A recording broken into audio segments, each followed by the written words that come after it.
अस्सलाम वालेकुम। अवां ॾिसी रहिया आहियो के न्यूज़ 5 जे बुलेटिन सां। आऊं आहियां मेहताब अली संजरानी। ख़बर शामिल कंदा कश्मीर खां। कश्मीर ॻोठ अली मोहम्मद खोसा में खोसा बिरादरी जे ॿिनि सॻनि भाइरनि में ज़मीन जे तकरार ऐं पाणी जे वारी तां हिक ॿिए मथां फायरिंग। ॿिन्ही भाइरनि ऐं भाइटनि जे विच में अंधाधुंध फायरिंग जे नतीजे में 18 सालनि जो नौजवान जावेद पुट एहसान अहमद खोसो मारिजी वियो आहे। 2 ॼणा ज़ख़्मी थी पिया। पुलिस मौक़े ते पहुची वई। अॻवाणी टाउन कमेटी कश्मीर चेयरमैन इसरार अहमद खोसो पंहिंजे भाउ एहसान खोसो सां ज़मीन जे तकरार अंदर हो। पुलिस ज़ख़्मी ऐं फ़ौत थियल नौजवान जी लाश खे सिविल अस्पताल कश्मीर मुंतक़िल कयो, जिते ज़रूरी कार्रवाई बाद लाश वारसनि हवाले कयो वियो। हू ॾांहुं वक़्ते वक़्ते सां फायरिंग जो सिलसिलो जारी आहे। पुलिस पारां वधीक नफ़री तलब करे वरिती।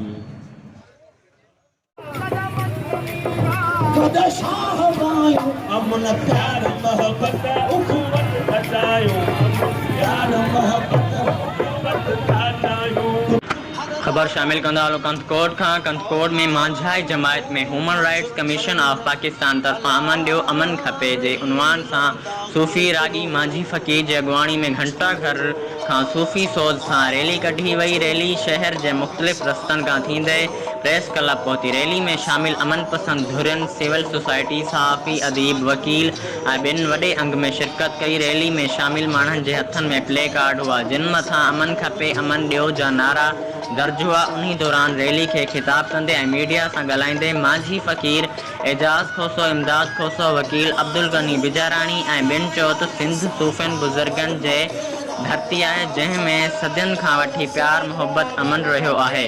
कुझु अरसे खां सरदारी निज़ाम जे करे क़बाइली झेड़ा धाड़ेल कल्चर पैदा कया विया। रैली में शिरकत कंदड़ अमन पसंद तबके जे माण्हुनि वक़्त जे हुक्मराननि खां मुतालबो कयो त क़बाइली झेड़ा ख़त्म करे सिंध में प्यार मोहब्बत अमन क़ाइमु करायो वञे।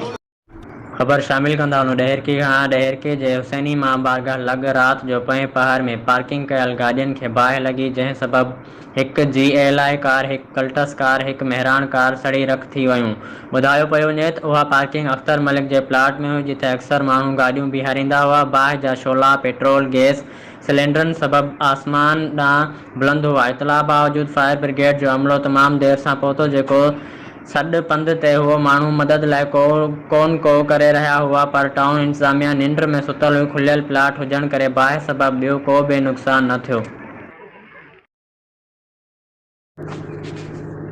भरिया रोड ऐं आसपास जे इलाइक़नि में मंशाअ जो आज़ार न घटिजी सघियो, जंहिं सबबु केतिरा ई नौजवान मौज़ी मर्ज़ में विकोड़ियल आहिनि, जंहिं जे करे केतिरा ई घर पिणु तबाह थी चुका आहिनि। ताज़ो ई अॼु हेरोइन वापराइण सबबु शहर जे वेझो गुलाब कॉलोनी में 65 साला नौजवान फिदा हुसैन उर्फ़ बमनू नारी वारत मोहम्मद जवान, जेको वार्ड नंबर 8 रेती पाड़े जो रहवासी आहे, जंहिं जी लाश हथ आई आहे। इतला मिलण ते भरिया रोड पुलिस लाश हथ करे ज़रूरी कार्रवाई बाद वारसनि हवाले करे छॾी आहे। लाश घर पहुचण ते कोहराम मची वियो। वाज़े रही आहे त उन अॻु कुझु महीननि दौरान 5 खां वधीक नौजवान मंशात वापराइण सबबु पंहिंजूं हयातियूं विञाए चुका आहिनि। उन जे बावजूदि पुलिस ऐं इंतज़ामिया अख न पटी आहे।